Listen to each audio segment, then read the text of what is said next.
ஒரே டைலாக் தான் பேசலாம். வாமா வாமா செத்து போயிட்டு நான் போடுறது அவ்வளோதான். சீனே பாருங்க. நானும் ரெட்டிக்கு சைலண்டா ரீரெக்கார்டிங்ல அசத்தி இருப்பாரு. எக்ஸ்பிரஷன்ல எக்ஸ்ட்ராடினரியா பெர்ஃபார்ம் பண்ணியிருப்பாரு நடிகர் கார்த்திக். அப்படி ஒரு சேலஞ்சு டைரக்டருக்கும் நடிகர்களுக்கு இருந்த காலமெல்லாம் போச்சு அப்படின்றது தான் இப்போ வருத்தத்துக்குரிய செய்தி.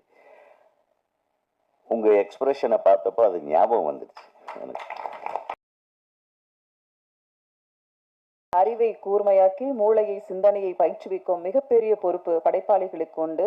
அன்பை தந்து அனுபவத்தையும் அடுத்து வருபவர்களுக்கு எடுத்து சொல்லும் இயக்குனர் சங்க தலைவர் திரு RV உதயகுமார் அவர்களை அன்புடன் பேச அழைக்கிறோம். நன்றி கவிதா.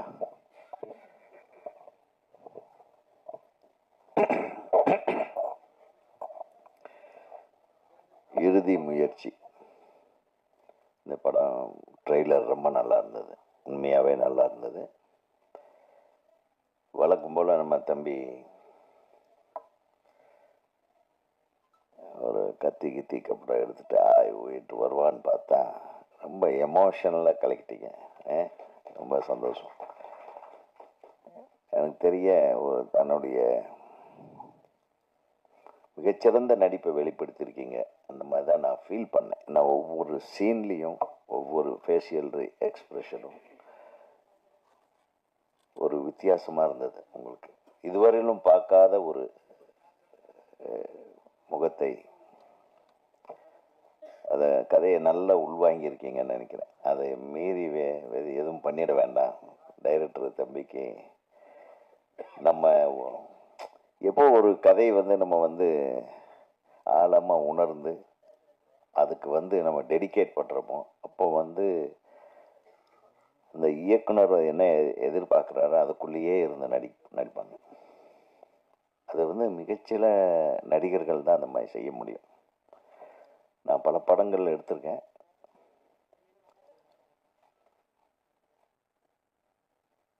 கதாபாத்திரங்களை முதல்ல சொல்லிடுவேன் அந்த ஹீரோவுக்கு, இப்படித்தான். அவங்க ஃபுல்லாக கேட்டுருவாங்க. அந்த காட்சிகள் வரும்போது நான் சொல்லுவேன், இந்த இடத்துல உதாரணத்துக்கு சொல்கிறேன், கார்த்திக்கும் எனக்கும் ஒரு நல்ல பாண்டேஜ் இருக்கும். நீங்கள் பார்த்தீங்கன்னா கிழக்கு வாசல் படமாகட்டும், பொன்னுமணி படமாகட்டும், இந்த கேரக்டரை நம்ம சொன்ன உடனே உதய் நான் இது எப்படி பண்ணுறது என்ன,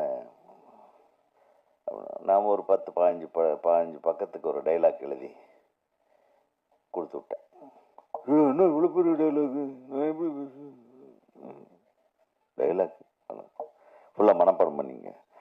இது என்னென்ன எக்ஸ்பிரஸ் பண்ணணுமோ அது கண்டினியூஸாக நீ கொடுக்கணும். என்ன பண்ண போகிறீங்க? ஐயோ, ஒரே ஷாட்டில் எடுக்க போகிறேன். மாமன் செத்து உட்காந்துருப்பான். மாமன் செத்துது அவனுக்கு தெரியாது. இவன் கல்யாணம் பண்ணிக்க போகிற பொண்ணு ப்ரெக்னெண்ட்டாக இருப்பா. அதை கேட்டவுடனே மாமன் செத்து போயிடுவான். மாமனோட பொண்ணு மாமன் செத்து படுத்திருக்கான்னு தெரியாது. மாமன் எது சொல்கிறானோ அதுதான் செய்வான். இவன் பொண்ணு இப்படி ஆகிருக்கு, எனக்கு அந்த பொண்ணு கல்யாணம்னு பத்திரிக்கை அடித்து ஊரெல்லாம் அழைச்சிருக்கோம். மாமா இப்போ என்ன மாமா பண்ணுறதுன்னு போய் மாமன்கிட்ட கேட்குறான். ஏன்னா மாமன் எது சொன்னாலும் அதுதான் செய்வான். அது தவிர அவன் செல்ஃபாக திங்க் பண்ணக்கூடிய கேரக்டர் இல்லை. ஆனால் மாமன் செத்துருக்கான். மாமன் செத்து உடனே அவன் ஐயோ மாமா செத்துட்டியே அப்படி நல்லா அழுல. யோ எங்கேயா போன நீ, ஏதோ சொல்லிட்டு போ. நான் என்னென்ன வாழ்க்கையில் என்னென்ன செய்யணும்னு அத்தனையும் நீ சொல்லி தான் நான் செஞ்சுருக்கிறேன். இப்போ உன் பொண்ணுக்கு இப்படி ஆச்சுன்னா உடனே செத்து போயிட்டியே, நானும் செத்து போயிட்டுமா, நான் விட்டுற முடியுமா உன் போட்டேன் அப்படின்ற எமோஷன்லேருந்து ஆரம்பிக்கும். ஒரு 15 பக்கம் டைலாக் கையை கொடுத்துட்டு ஃபுல்லாக மனப்பாடம் பண்ணி அப்படி இப்படி நான் காலையில் ஒரே ஒரு சிங்கிள் ஷாட்டில் எடுக்கிறதுக்கு நான் சொல்கிறேன். நான் எடுத்ததை தயவு பண்ணி, இது ஒரு இன்ட்ரெஸ்டிங்கான விஷயம். டாலி போடுறோம், ஹேண்ட் ஹெல்டில் இருக்குது, அதுலேயே ட்ராக் அண்ட் ட்ராலி இருக்குது. எல்லாம் ஒரே கேமராவில் ஒரே ஷாட்டில் உள்ளே நுழையிறதுலேருந்து மாமா செத்துக்கு இருக்கிறத பார்த்ததுலேருந்து அவன் மாமன் மேலே படுத்து கதறுவான், காலில் விழுந்து கதறுவான். இதெல்லாம் டைலாக்ஸ் எல்லாம் சுற்றி சுற்றி சுற்றி சுற்றி கேமரா வரும். கிட்டத்தட்ட 3.25 நிமிஷம் ஒரே ஷாட். அப்போல்லாம் உங்களுக்கு தெரியும், நானும் ரெடி ஃபில்ம் ரோல் உள்ளே இருக்கும். அதுக்குள்ளே எடுத்தால் தான் 3.5 நிமிஷத்தில் எடுக்க முடியும். காலையில் போனேன் 9:30 மணிக்கு. சிவகுமார் சார், கார்த்திக் சிவகுமார் சார் கிட்ட சொன்னேன், ஒரு 4 நிமிஷம் நீங்கள் மூச்சு விடாமல் டெட் பாடியை படுத்துருக்கணும். டேய் 4 நிமிஷம் உங்களால் முடியும்ண்ணே அப்படின்னு. சரிடா, அது ஒரு யோகா பண்ணி பழக்கப்பட்டவர். அவர் போய் உட்காந்துட்டார் எங்கேயோ. அவர் ப்ராக்டிஸ் பண்ணுறாரு அந்த 4 நிமிஷத்துக்கு, ஏன்னா செத்த மாதிரியே இருக்கிறதுக்கு. கார்த்திக் ஆளை காணோம். வந்து நீங்கள் எப்படி ஷாட் எடுக்கிறீங்கன்னா, நான் ஃபுல்லாக மூவ்மெண்ட் மட்டும் சொல்லிட்டேன். அப்படியே கேமரா அப்படி வருது, இங்கே வர்ற இந்த இடத்துல இந்த எமோஷன் வரும், இந்த இடத்துல இந்த எமோஷன், இந்த இடத்துல நீ ஃப்ரீயாக நடிச்சுக்கோ, ஆனால் டைலாக் தான்ட்டு ஒரு 15 பக்கத்துக்கு டைலாக் போட்டு பிரேக் விட்டேன். 10 மணிக்கு பிரேக் விட்டேன். அடுத்த ஷாட் நான் மத்தியானம் 2:30 மணிக்கு தான் எடுப்பேன்ட்டேன். எல்லாம் ஜாலியாக இருந்தானுங்க. கேமராமேன் நான் மட்டும்தான். இது கேமரா எங்கே போகுது. அன்னைக்கு எடுக்க வேண்டிய காட்சி ஒரே காட்சி தான். அது ஒரு ஃபுல் டே எடுக்க வேண்டிய சீன், நான் ஒரே ஷாட்டில் எடுக்கிறேன். அப்போது அது ஃபுல்லாக emotion. Okay, I am ready அப்படின்ன உடனே அந்த டைலாக் பேப்பரை தூக்கி கிழிச்சு போட்டேன். எப்படி நீ அந்த டைலாக் எல்லாம் மறந்துரு, உனக்கு என்ன ஞாபகம் இருக்கோ அதுக்கு எமோட் பண்ணுன்ட்டேன்.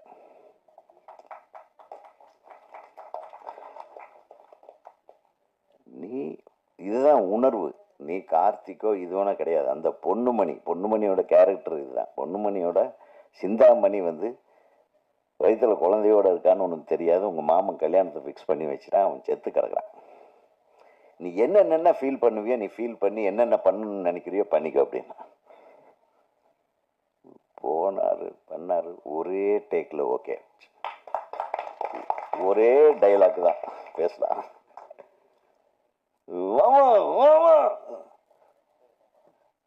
செத்து போயிட்டு அவ்வளோதான். சீனே பாருங்க. நானும் ரெடிக்கு சைலண்டாக ரீரெக்கார்டிங்கில் அசத்திருப்பார். எக்ஸ்பிரஷனில் எக்ஸ்ட்ராடினரியாக பெர்ஃபார்ம் பண்ணியிருப்பார் நடிகர் கார்த்திக்.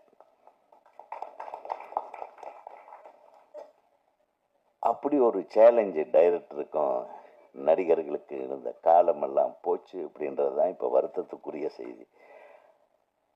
உங்கள் எக்ஸ்பிரஷனை பார்த்தப்போ அது ஞாபகம் வந்துடுச்சு எனக்கு.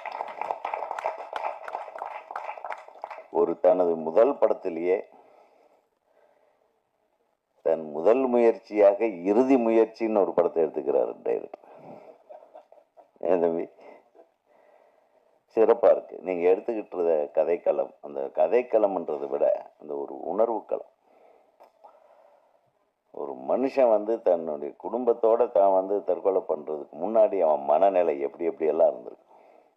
அவன் என்னென்ன பாவம் பண்ணதாக நினச்சிருப்பான், என்னென்ன நல்லது பண்ணதாக நினச்சிருப்பான், என்ன தப்பு பண்ணிட்டோமான்னு நினச்சானா என்ன. அந்த உணர்வுகளுக்கு வந்து நம்ம ஒரு ஒரு ஒரு பெட்டிக்குள்ளே அடைக்கவே முடியாது. அத்தனை விஷயத்தையும் இந்த படத்தின் மூலமாக, அது நம்ம தம்பி மூலமாக நீங்கள் சொல்லியிருக்கீங்கன்னா, உண்மையிலுமே இது உங்களுக்கு ஒரு இதுதான் முதல் படம் உங்களுக்கு. ஒரு நடிகனா இது சேலஞ்சான விஷயம். நீங்கள் அதாவது இந்த பிள்ளை ரொம்ப அழகா, பேர் என்ன, மெகாலி எனக்கு பின்னிட்டாங்களே இருந்துச்சு. என்ன தமிழில் பாடுது. அதாவது தமிழ் வார்த்தைகளில் தமிழ் இல்லைங்க, உங்கள் உணர்வுகளில் தமிழ் இருந்தது. உங்கள் வார்த்தைகளில் தமிழ் பற்றியெல்லாம் கவலையே படாதீங்க. நான் கூட ஹிந்தி பொண்ணாச்சே, பெங்காலி பொண்ணாச்சே, ஹிந்தியில் பாடுமான்ட்டேன். நான் இப்போ தான் கொஞ்ச நாள் பெங்காலில் இருந்துட்டு வந்தேன், ஒரு 10 நாள் கல்கத்தாவில். இந்த மழை வர்றதுக்கு முன்னாடி ஓடி வந்துட்டேன். அவ்வளவு அழகா பாடுறாங்க. அந்த படத்துலேயும் ஒரு மனைவி அப்படின்ற ஒரு ஒரு ஒரு கணவன் மனைவினால கூட அந்த expression of a housewife, அதெல்லாம் எக்ஸ்ட்ராடினரியாக இருந்தது. இசை நல்லா இருந்தது, எல்லாமே நல்லா இருக்கு. சொன்ன மாதிரி தம்பி, நல்ல படத்தை பண்ணி என்ன பண்ண போகிறோம் இல்லையா? நம்ம நல்ல சாப்பாடு வீட்டில் இருக்கும். நான் பிஸா தானே கேட்குறோம். இதில் பிஸா இல்லை இல்லையா? நம்ம ஃபாரின் கலவைகள் கலந்த சாப்பாடு இதில் இல்லை. மோனிகா இல்லை. ஸோ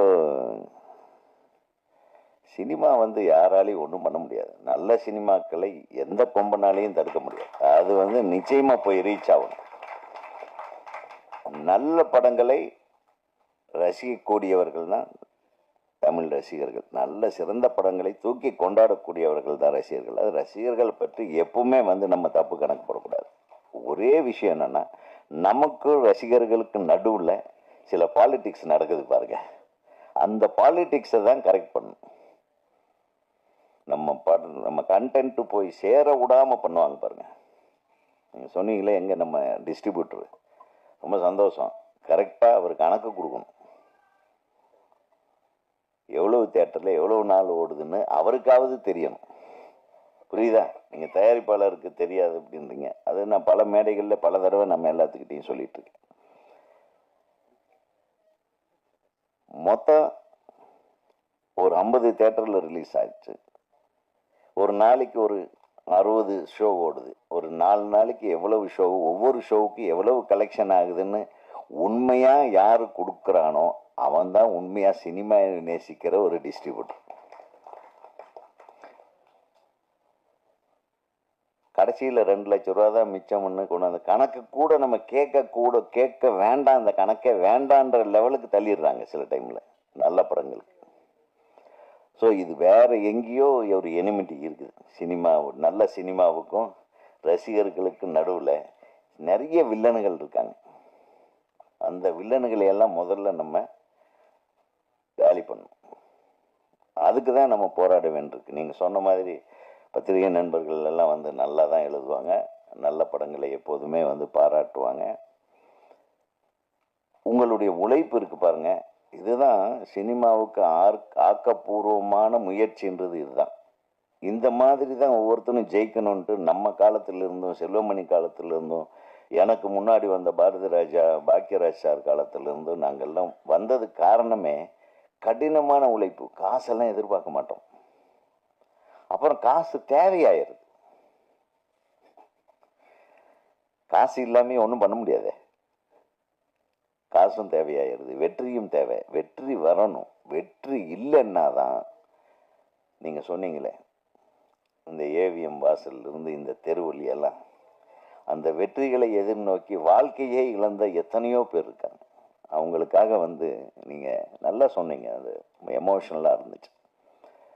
அவங்கள கம்பேர் பண்ணும்போது இன்னைக்கு நம்மளும் சினிமாவில் இருக்கிறோம், சினிமா துறைக்காக பேசிகிட்டு இருக்கிறோம், சினிமா மேடையில் இருக்கிறோன்றதே நமக்கெல்லாம் ஒரு பெரிய விஷயம். இன்னும் இளைஞர்கள், இன்னும் ஒரு எனக்கு தெரிய ஒரு 40 வருஷமா இன்னும் படம் முயற்சி பண்ணிகிட்டே இருக்கிற இளைஞர்கள் இருக்காங்க. 40 வருஷமா என் கூட வந்த ஒருத்தன் இன்னைக்கு கதை ரெடி பண்ணிட்டு இருக்கிறேன்றான். ஸோ சினிமா எவ்வளவு ஈர்ப்புள்ள ஒரு விஷயம் பாருங்க. அந்த அளவுக்கு ஒரு பவர்ஃபுல் மீடியா. இதை சிதைக்காமல் நம்ம இந்த சினிமாவை காப்பாற்ற வேண்டியது ஒரு மிகப்பெரிய. நீங்கள் சொன்னீங்க, நம்மளை யார் கூப்பிட்டாலும் வந்துடுறோம். நாங்கள் சின்ன சினிமாக்காரங்க, ஏன்னா பெரிய சினிமாக்காரங்க கூப்பிடவே மாட்டாங்க. கவலையே படாதீங்க. ஒரு ரஜினி சார் ஃபங்க்ஷனுக்கு நம்மளையெல்லாம் கூப்பிடுவாங்களா? கமல் கூப்பிடுவாரா? சொல்லுங்க, கூப்பிட மாட்டாங்க. பெரிய நடிகர்கள் படத்துக்கெல்லாம் நீங்களும் நானும் தேவையில்லை சார். அந்த படத்தில் நடிக்கிற 4 நடிகர்கள் அவங்கள வச்சுட்டு அதுக்கு ஒரு பெரிய இது பண்ணிட்டு ஒரு பெரிய இது பண்ணிட்டு அதையும் கமர்ஷியல் பண்ணி அதையும் வித்துடுறாங்க. நமக்கு அந்த வியாபாரம் இருந்தால் கூட பரவாயில்லை. புரியுதா உங்களுக்கு? ஏதோ நம்ம யூடியூப் நண்பர்கள், நம்ம பத்திரிகை நண்பர்கள் நம்ம பேசுகிறத எடுத்து போட்டு இந்த இறுதி முயற்சி படத்துக்காக உதயகுமார் இப்படி பேசினார்.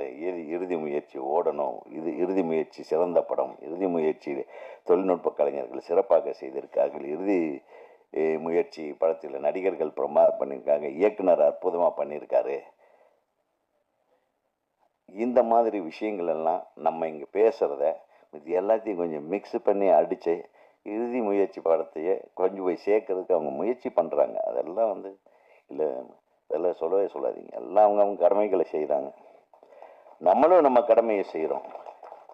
நல்லா நம்ம படம் எடுத்து ஒரு மக்களுக்கு போய் சேர வேண்டிய ஒரு விஷயத்தை சேர்க்க விடாமல் பண்ணுற அந்த கும்பலை தான் நான் வந்து திருப்பி திருப்பி சொல்கிறேன்.